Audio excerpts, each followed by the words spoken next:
So the Collegiate 100 is our host today, and I'm so grateful for the invitation to be here at Savannah State University,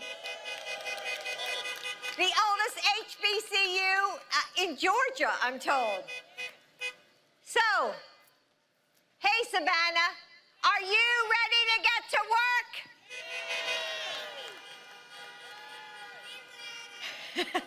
You know, I first met my husband, Joe Biden, when he picked me up for a blind date.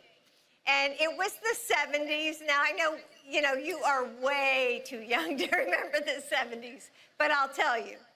So back then, it was love beads, it was long hair, it was clogs. I wore my hair down to the middle of my waist, and so did most of the men I dated. So when Joe showed up at my door, I opened the door and I took one look. So remember, it was the 70s, bell bottoms, tie-dye shirts, clogs. I took one look at his perfect suit and his leather loafers, and I thought, thank God this is only one date. But he surprised me, and needless to say, I fell in love with him and his two little incredible sons. And, back then, I wanted two things in my life. So I was young. I was, 24, 25. But what I wanted out of life, I wanted a marriage like my parents that was strong and loving and full of laughter. And I wanted a career. And I wasn't sure if I was really ready to be a senator's wife. But when I agreed to marry Joe, he looked me in the eyes and he said, Jill, I promise you, your life will never change. Well, and here we are 40 years later, and the life we've built with our two sons and our daughter, Ashley, has really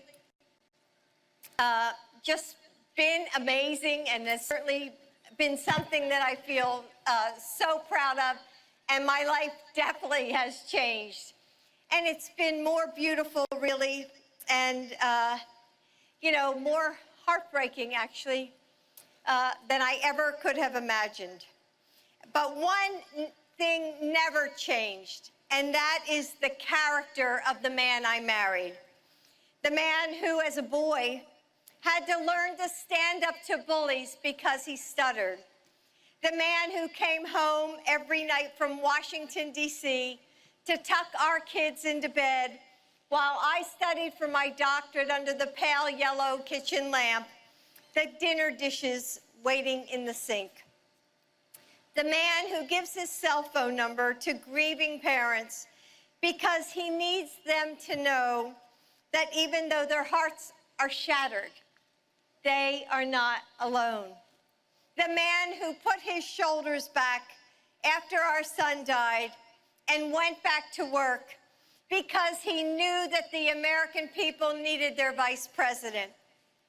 Over the years, I've seen Joe get knocked down, but he always got back up. His strength of will is unstoppable.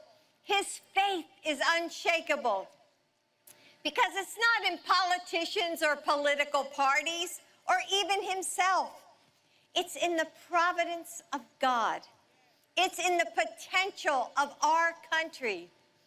His faith is in you, in us. And Joe couldn't be more different from you-know-who. I don't even like to say his name. So the president that we have now is a man who has spent a lifetime attempting to distort his way into success and prestige, and most of all, profit. Again and again, he tells us, this story about our country. He says that the truth doesn't matter, that decency doesn't matter, that our voices don't matter.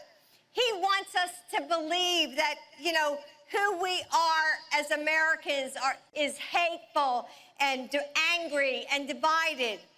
But he's wrong. Democrats and Republicans, factory workers and nurses, military parents and educators from every corner of this country, they want the same things that you guys want, to make a good life for your family. But you can't do that right now. You know, you can't, because, you know, people are losing their jobs in this country, and they're losing their loved ones. Look how many people have died just today of COVID-19. And, you know, many of the frontline workers, he's not providing protection. People are worried about paying their bills and whether their children will be safe if they go to school. We aren't divided. We're just trying to survive the chaos of Donald Trump's America. But for a moment, I want to take you to Joe Biden's America. So picture it. You wake up and it's a beautiful morning like it was here this morning. You're sipping your coffee and you pick up the morning paper, maybe you're checking your news online. And the headline isn't about some late night tweet storm. Instead, it's a story about how we're investing in HBCUs like Savannah State and helping millions of students, helping you all to go to college. You turn on the television and the anchors aren't talking about the spike in COVID cases. Instead, they're talking about the millions of jobs that the Biden administration has created. And they're reporting on the new public health insurance option that is helping everyone get insurance that they can afford. And when those news anchors cut to the President of the United States, you don't turn the channel.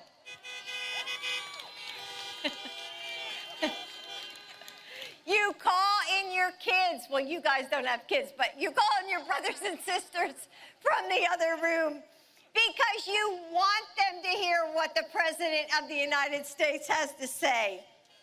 And when you go to bed at night, you don't worry about corruption or chaos in our government.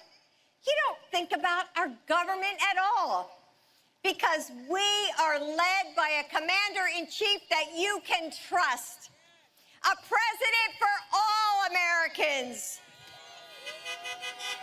Someone you can be proud of, who brings out the best in us. That's the future that I want. How about you, Savannah State? Is that the future that you want? But if we have to get there, and this is it, there are no do-overs. We can't sit back and watch what happens. We have to decide what happens. Our voices are more powerful than we ever knew. So tell me, Georgia, are you ready to vote? Early voting ends this Friday. So this is the week to get it done. Make a plan today. Don't wait. And then get involved. I know you're busy. I know you're stretched so thin. But this election is too important not to do every single thing we can. So one vote, one, could make the difference between winning and losing a precinct. One precinct could win a state. And one state, this state, Georgia, could decide our future for generations to come. So will you be that one vote? Will you join us now? Will you stand with Joe Biden and Kamala Harris?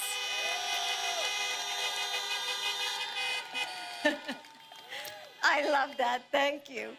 Because when you do, I know in just 8 days from now, we are going to win. So thank you. Thank you for all that you're doing for your communities. Thank you for showing up now.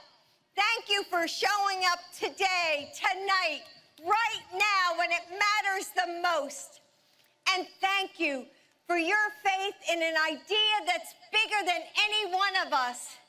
And that is that we will build a better nation, Savannah State, because we are going to do this together. Thank you, thank you, thank you.